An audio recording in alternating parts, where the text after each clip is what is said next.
Hello everyone, मैं आ गई हूँ फ्लैट 42 का सच का पार्ट 3 लेके। मेरे पास काफ़ी लोगों की इस चीज़ के लिए रिक्वेस्ट आई थी कि मैं इस सीरीज़ को कंटिन्यू करूँ, तो ये आज लास्ट पार्ट नहीं होगा, इसके मल्टीपल पार्ट्स आएंगे, so stay tuned for that. अभी तक के स्टोरी में हमने ये देखा कि हमारी जो मेन कैरेक्टर है दैट इज़ किरण, उसकी बेस्ट फ्रेंड नैना आती है उससे मिलने के लिए। वहाँ पे नैना जो है उसके पड़ोसी को, जिस फ्लैट से उस नोट में लिखा था कि किसी को भी अंदर आने ना दें अगर वो चीनी मांगने आते हैं या कुछ मांगने आते हैं, उसे एंट्री दे दी। और फिर नताशा जो उस दूसरे फ्लैट से आई थी उसने नैना पे अटैक कर दिया और नैना को बचाने के लिए किरण ने उसके ऊपर चाकू से अटैक किया और उसे अपने फ्लैट से बाहर निकाल दिया। अब वो नैना के लिए कुछ कर नहीं सकते थे, इसलिए उसने अनोनिमस तरीके से एम्बुलेंस को कॉल किया, ये सोचकर कि नैना शायद बच जाए, जो कि पूरी तरीके से जल चुकी थी बट अभी भी जिंदा थी। और उसने इसी रात डिसाइड किया कि वो अब ढूंढेगी मिसेस पूनम मेहरा को, जो कि इस फ्लैट की लास्ट टेनेंट थी। ये हो चुका है अभी तक हमारे 2 पार्ट पे। आज हम स्टार्ट कर रहे हैं पार्ट 3, जिसमें कि क्या उसे पूनम मेहरा मिलती है और पूनम मेहरा फिर एक्चुअली उसे बताती क्या है इन सारी चीज़ों के बारे में, right? So let's dive into it. कल रात मुझे ज़्यादा नींद नहीं मिली। नींद की कमी की वजह से मुझे लगने लगा कि जो कुछ हो रहा है क्या वो सब सिर्फ मेरे दिमाग का खेल है। लेकिन हर बार जब मेरी नज़र उस नोट पे पड़ती है तो मुझे याद आता है ये सब सच है। पिछली रात मैंने घंटों तक पूनम मेहरा के बारे में सब कुछ ढूंढने की कोशिश की। अगर वो किसी बड़े हवेली में रह रही होती तो शायद उसके बारे में ढूंढना आसान होता। मुझे एक पुरानी न्यूज़ आर्टिकल मिली लैला मेहरा के लापता होने की। कहा गया कि वो अपने नानी पूनम के साथ थी जब वो सुबह सुबह पार्क में खेलते वक्त गायब हो गई। उसके माँ बाप के इंटरव्यू में ये बताया गया था कि उन्होंने पूनम से रिश्ता तोड़ दिया था। इतने सालों के बाद भी उन्होंने उसे माफ़ नहीं किया था। ना तो उसकी किसी भी सोशल मीडिया पोस्ट में पूनम का जिक्र था और ना ही उन्होंने पूनम को अपने नए बच्चों की ज़िंदगी में जगह दी थी। मैंने मेहरा फैमिली के बारे में लोकल एरिया में सर्च किया, लिंक पे लिंक खोलती गई, पर हर जगह डेड एंड मिल रहे थे। सब कुछ एक जैसा लगने लगा था। तभी एक चीज़ मेरे नज़र के सामने आई, विनोद मेहरा का ऑबिचुरी। कहा गया था कि वो टावर ब्लॉक से गिरा था, लेकिन बिना किसी वजह के। कुछ महीने पहले उसे डिमेंशिया डायग्नोस हुआ था। ये देख के मुझे हैरानी हुई कि ये न्यूज़ ज़्यादा चली क्यों नहीं। सिर्फ 1 साल ही तो हुआ था। उस आर्टिकल में पूनम और उसकी बहन प्रिया का नाम दिया गया था। फ्यूनरल्स के डिटेल के लिए कॉन्टैक्ट्स मिल गए। आजकल इंटरनेट से क्या क्या नहीं हो सकता है। उस फ़ोन नंबर को मैंने रिवर्स डायरेक्टरी में डाला और मुझे एक एड्रेस मिल गया, प्रिया और राजन मिश्रा का। हाँ, वही जिनके साथ पूनम रह रही थी। सुबह 4 बजे के आसपास मुझे थोड़ी सी नींद मिली, बस कुछ घंटे। 7 बजे तक मैं उठ चुकी थी, पूरी तरह से जगी हुई। मैं पूरा दिन प्लान में लगी रही कि कैसे जाना है, कब जाना है और क्या क्या देखना है। सोशल मीडिया पर एक पोस्ट देखी मैंने नैना के छोटे भाई की, जिसमें लिखा था नैना के ऊपर हमला हुआ है बट अब उसकी बॉडी को आइडेंटिफाई कर लिया गया है और वो ठीक है। 8:30 बजे मैंने फ्लैट का दरवाज़ा खोला, सोचा शायद पोस्टमैन इकबाल दिखे। 4 मिनट बीत गए, लेकिन पोस्टमैन के बजाय एक बूढ़े आदमी कॉरिडोर में आए। उनके हाथ में एक वॉकिंग स्टिक थी और आंखों में एक प्यार भरी शांति। एक हाथ में दूध और अखबार लेकर जा रहे थे।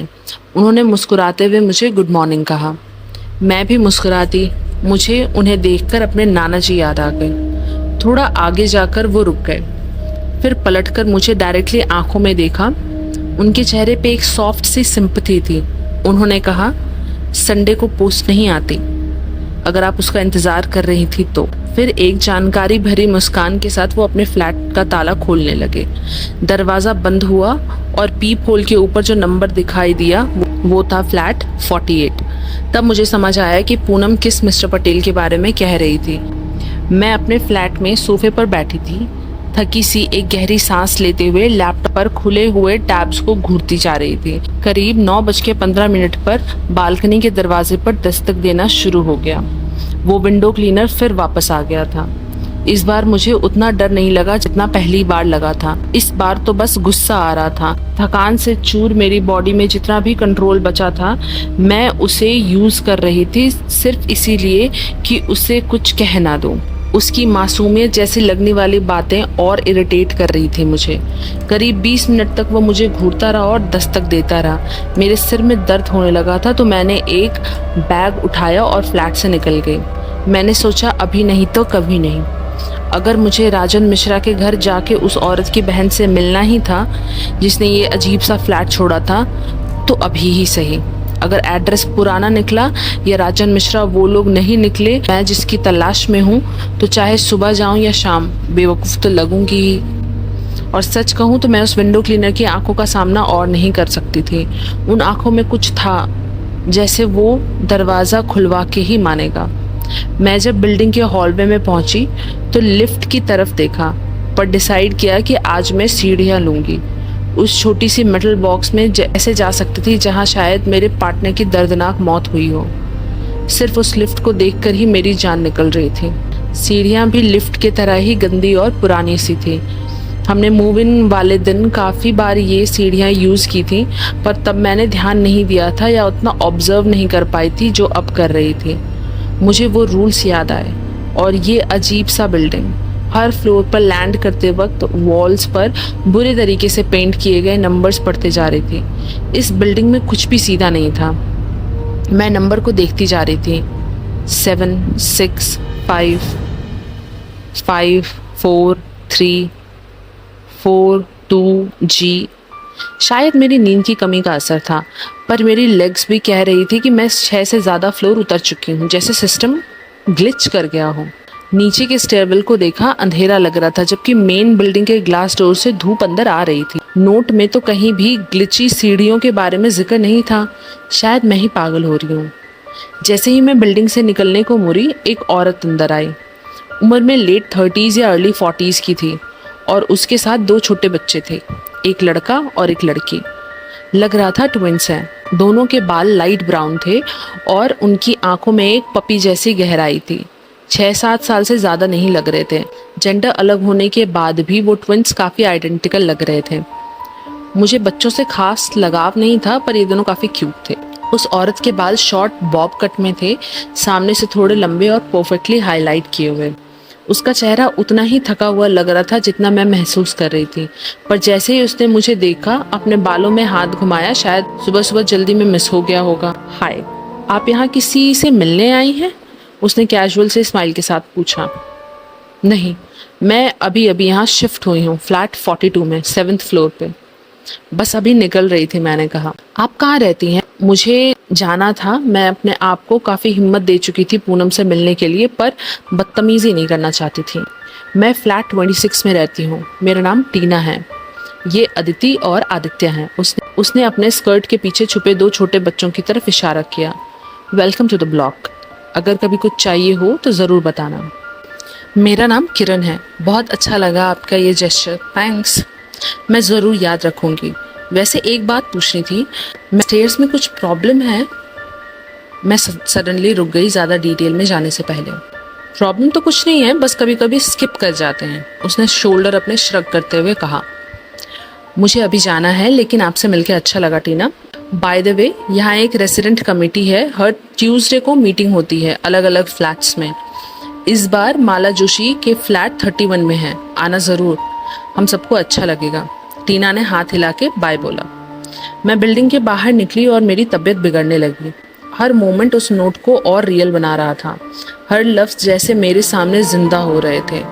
अर्जुन, शायद वो वाकई चला गया था। बस स्टॉप से 5 मिनट की वॉक के बाद मैं एक छोटे से सुंदर बंगलो के सामने थी। दरवाज़ा खटखटाया तो एक बुजुर्ग औरत ने दरवाज़ा खोला। वो शायद 70s की थी। पतली सफ़ेद बालों का जूड़ा बना रखा था, जिसमें से 2 लटें बाहर निकली हुई थी। जी, क्या काम है? उसका बोलने का लहजा थोड़ा ड्राई था। मेरा नाम किरण है, मैं पूनम मेहरा को ढूंढ रही हूँ। उसकी आंखें थोड़ी सी बड़ी हो गई। क्यों? प्राइवेट मैटर है। क्या वो यहाँ है? उसने मुझे अंदर बुलाया, सोफे पे बैठाया। कुछ ही देर में मेरे सामने चाय का कप था। काफ़ी देर हम कुछ नहीं बोले, फिर उसने खामोशी तोड़ी। मुझे लगा था कि तुम मुझे ढूंढती आओगी। नोट लिखने का डिसीजन आसान नहीं था, लेकिन सोचा तुम एक हेड स्टार्ट डिज़र्व करती हो। मुझे तो कभी नहीं मिला था। यही थी पूनम? जैसे मैं सोच रही थी वैसे बिल्कुल भी नहीं थी। उसकी आंखों में दर्द था लेकिन उसका अंदाज ब्लंट। टीना ने मुझे कुछ वक्त पहले कॉल किया था और उसने बताया कि उसकी मुलाकात नए किराएदार से हुई है। उसने कहा तुम काफ़ी घबराई हुई लग रही थी और शायद मेरा नोट काफ़ी नहीं था। मैं जानती हूँ मैंने सब कुछ उसमें नहीं लिखा था और सीढ़ियों वाली बात मुझे तब उतनी ज़्यादा ज़रूरी नहीं लगी थी। कमेटी चाहती थी कि तुम्हारे मूव इन के दिन ही एक मीटिंग करें, पर मैंने मना कर दिया। मुझे लगा थोड़ा ज़्यादा हो जाएगा। मुझे तो वैसे भी ये पूरी कमेटी वाली बात थोड़ी ओवर ही लगती है। उसने ऐसे कैजुअली कहा जैसे कोई बड़ी बात ही नहीं हो सकता है इंट्रूसिव होता, लेकिन हमें एक वार्निंग मिलनी चाहिए थी। हमने एक रात उस जगह में बिता ली उससे पहले कि मुझे तुम्हारा नोट मिला। मेरा हस्बैंड सुबह 3:15 बजे काम पे चला गया था, लिफ्ट से गया था। उसे कुछ नहीं पता था। मैं बोलते बोलते टूट गई। उसका चेहरा एकदम से सैड हो गया और उसके साथ साथ अर्जुन के लिए मेरी उम्मीद भी। मुझे माफ़ कर दो। मैं समझ नहीं पा रही कि क्या बोलूं। मुझे लगा मेरा नोट टाइम से तुम तक पहुंच जाएगा। वो धीरे से बोली, ज़मीन की तरफ देखते हुए। मुझसे नज़र मिलाने से बचती रही जब मेरे आंखों से आंसू बह रहे थे। वो चला गया ना? मैं मानना नहीं चाहती थी, पर मैंने पोस्टमैन से बात की और तुम्हारा चेहरा सब कुछ कह रहा है। पोस्टमैन ने कहा था कि एक तरीका हो सकता है उसे वापस लाने का। मैं गुस्से और दर्द में उससे बोल पड़ी, वो चला गया है, तुम उसे वापस नहीं ला सकती। इकबाल जिसका जिक्र कर रहा था वो नहीं है जो तुम समझ रही हो। एक तरीका है लोगों को लिफ्ट से वापस लाने का, लेकिन वो वैसे नहीं होते जैसे पहले थे। मैं खुद इससे गुजर चुकी हूँ और मैंने मुश्किल तरीके से ये सीखा है। एक बार अगर वो वापस आ गया तो उसे दोबारा बदला नहीं जा सकता। मुझे तुम्हारे हस्बैंड के लिए अफसोस है, लेकिन अब वो जा चुका है हमेशा के लिए। उस दूसरे तरीके में मत घुसो। हमेशा के लिए चले जाना उससे कहीं ज़्यादा बेटर है। वो अब भी ज़मीन पर देख रही थी, मेरी तरफ नहीं। तुम्हारा मतलब क्या है? मैं इसके बारे में कुछ बात नहीं करना चाहती। मैंने नोट में लिखा था कि कुछ बातें हैं जिनके बारे में मैं बात नहीं करूँगी और मुझे चाहिए कि तुम इसका रिस्पेक्ट करो, वरना मैं तुमसे दोबारा बात नहीं करूँगी। अब आगे बढ़ो और जो पूछना चाहती हो पूछो। पूनम ने मेरी बात काट दी। मैं समझ गई, ज़्यादा पुश नहीं किया और दूसरी बातों को पूछने लगी जो मुझे जाननी थी। टीना के बच्चे काफ़ी स्वीट और नॉर्मल लगते हैं, क्या सीन है? वो छोटे पिशाच नॉर्मल तो नहीं है। वो थोड़ा सा चौंक गई उनका सोचकर। जब टीना को लेबर पेन हुआ था वो हॉस्पिटल तक नहीं पहुंची। वो पहले बच्चे थे जो उस बिल्डिंग में पैदा हुए और इस बिल्डिंग का जो असर है जैसे उन बच्चों पे पड़ गया। दिन में तो वो बिल्कुल एवरेज बच्चों जैसे होते हैं, लेकिन वो कभी नहीं सोते, कभी भी नहीं। बेचारी टीना ने तब से एक दिन भी आराम नहीं किया और उन्हें ये चीज़ बहुत पसंद है, ये जो बिल्ली, चिड़ियाँ और चूहे पकड़ती हैं। ये बच्चे उनसे वो चीज़ें छीन कर उन्हें परेशान करते हैं। बिल्ली को तो वो बहुत इरिटेट करते हैं। जैसे ही उसने ये बात ख़त्म की, एक छोटी सी स्फिंक्स बिल्ली उसके आर्म चेयर के पीछे से निकलकर उसके सामने आई, धीरे से म्याऊ करते हुए। उसने अपना सिर पूनम के खुले पैरों से रगड़ा और जहाँ जहाँ टच किया वहाँ वहाँ जलने का निशान पड़ गया। पूनम ने कोई रिएक्शन नहीं दिया। वो झुकी और बिल्ली के सर को प्यार से सहलाने लगी। ये? मैंने पूछा। मेरी आंखें उसके जले हुए पैरों पर टिक गई थी। वो हंस दी। ये मेरे हमेशा से अच्छे दोस्त रहे हैं। मैं बिल्डिंग छोड़ रही थी तो घर का एक हिस्सा साथ ले जाना ज़रूरी लगा। ये छोटा सा है, इसका नाम डोडो है। बहुत कुछ देख चुका है। वो मुस्कुराई। उसकी नज़र एक पल के लिए भी उस बिल्ली से नहीं हटी। लेकिन ये आए कहाँ से हैं और ये हर जगह कैसे हैं? मैं हैरान होकर पूछ रही थी, क्योंकि मैंने देखा कि उनके जले हुए निशान धीरे धीरे गायब हो रहे थे। ये इम्पॉसिबल लग रहा था। मैंने अपने हाथों को देखा जहाँ से मैंने कल रात को उस बिल्ली को उठाया था। कोई निशान नहीं था, जैसे कभी कुछ हुआ ही ना हो। कोई नहीं जानता असल में। आग लगने के कुछ साल बाद ये दिखने लगे थे। ऐसी अफवाह थी कि ये उन लोगों के पेट्स हैं जो आग में जल गए, इसीलिए इनके पास बाल नहीं होते। लेकिन मुझे ये सब बात सच नहीं लगती। मैं बीच में ही बोल पड़ी गुस्से में। मैं कल रात उन्हीं में से एक से मिली। उसने अपना नाम नताशा बताया। उसने मेरी बेस्ट फ्रेंड को मार ही डाला होता। अगर तुम्हें लगता है कि तुम्हारा नोट काफ़ी था तो तुम पागल हो। देखो लड़की, वो थोड़ा तीखी होके बोली, अगर मैं तुम्हें ढिंडोरा पीट के वार्न करती तो तुम मुझे ही पागल समझती और इन रूल्स का मजाक उड़ाती। तब तक तुम मर चुकी होती। खुशकिस्मत हो कि कुछ मिला भी, मुझे तो कुछ भी नहीं मिला था, सब खुद ही समझना पड़ा। तुम्हारी जनरेशन को सब कुछ रेडीमेड चाहिए होता है। वो ज़मीन पे गुस्से से अपने टोज रगड़ रही थी। मुझे गुस्सा तो था, लेकिन वो शायद सही कह रही थी। अगर कोई बूढ़ी औरत मुझसे कहती कि लिफ्ट में चूहे जैसे लोग मेरे हस्बैंड को मार देंगे, तो शायद मैं भी हंस देती। मैं चुप रही। जब वो शांत हुई तो फिर खुद से बोलने लगी, मुझे लगता है ये बिल्लियाँ वही पड़ोसी हैं जो आग में जले थे। इन्होंने कभी किसी को नुकसान नहीं पहुंचाया और ये उन नकली लोगों से हमेशा बचती हैं जो बिल्डिंग में घूमते रहते। वैसे भी एक फ्लोर पे इतनी सारी बिल्लियाँ रह नहीं सकती थी। नकली लोग तो उन मरे हुए लोगों जैसे दिखते भी नहीं, ना उनके नाम सेम है। वो बस कहते हैं कि वो उन फ्लैट्स में रहते हैं। मैं नताशा से पहले भी मिल चुकी हूँ। विनोद के पैर पर उसने एक बहुत बड़ा निशान छोड़ दिया था। बहुत ही खतरनाक लड़की है। फायर के पहले वहाँ सीसीटीवी था। एक बार रिकॉर्ड हुआ था कि 15 लोग एक साथ बिल्डिंग में गए थे और ऊपर की तरफ चले गए थे। आधे घंटे के अंदर ही फिर पूरे बिल्डिंग में आग लग गई थी।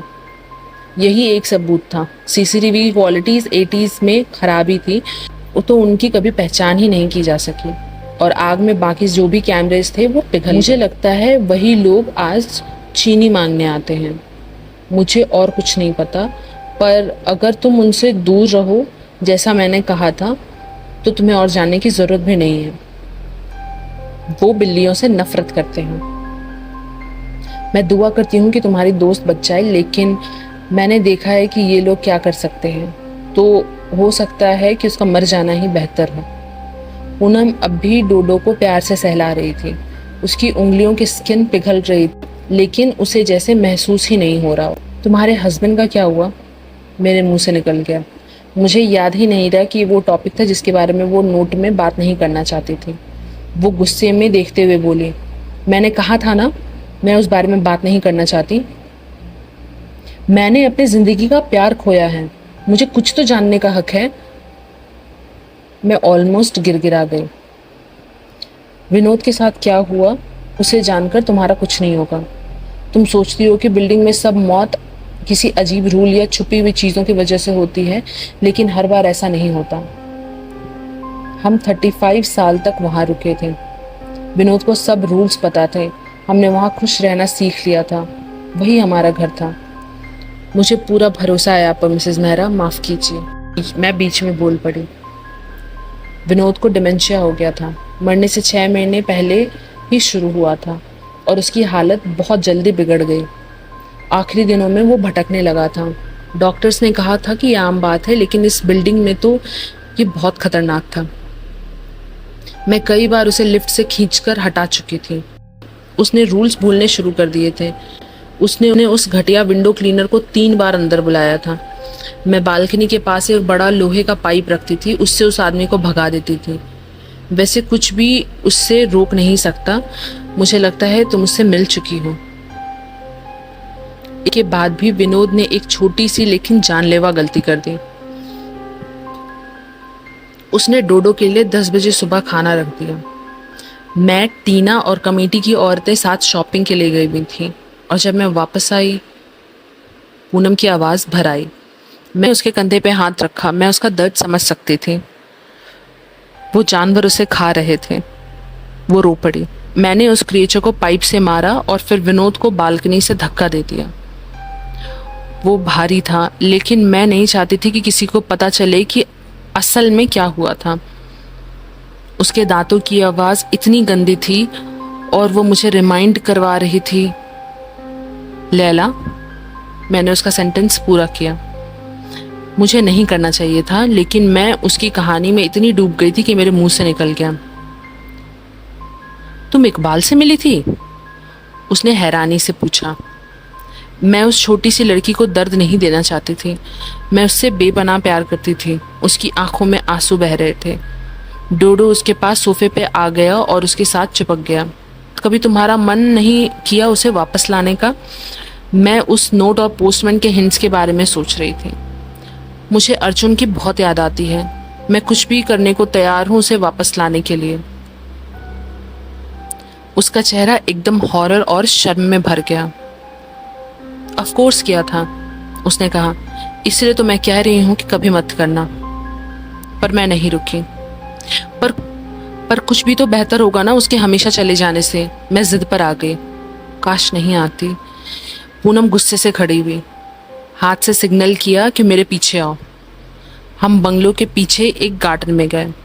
गार्डन के कोने में एक बड़ा सा सुंदर सा शेड था। सूरज की रोशनी उस पर पड़ रही थी, जिसकी वजह से वहाँ मकड़ी के जाले दिखाई दे रहे थे। मिसेज मेहरा ने दोनों पड़ोसी गार्डन में देखा कि कोई ना हो, फिर शेड का ताला खोला। डर गए और पहली चीज़ जो महसूस हुई वो थी गंदी सी स्मेल, जैसे सड़े हुए मांस की। मैंने अपने नाक ढक ली। नीचे देखा, एक खून का तालाब। मैं आंखों से उस खून का पीछा करते करते अंदर चली गई। जानवरों की हड्डियां पड़ी हुई थीं और फिर मैंने उसे देखा। वही क्रिएचर जैसा इकबाल ने बताया था। एक हैवी डॉग केज में एक जानवर मुझे घूर रहा था। केज रीइंफोर्स था, लेकिन फिर भी उसके आयरन बार में दांत के निशान थे। उसके दांत देख के मुझे शॉक नहीं हुआ। दो साफ और तेज दांतों की लाइन, आंखों में इंसान जैसे इमोशन और नाक एक बड़े चूहे जैसे। छोटा था लेकिन डरावना। पूनम एक पुरानी अलमारी में गई, एक कैन डॉग फूड का निकाला, बोल में डाला और केज के हैच में रखा। हैच सिर्फ बाहर से लॉक होने पर ही खुलता था। इस बात का मुझे सुकून था। पूनम मेरी तरफ घूमी।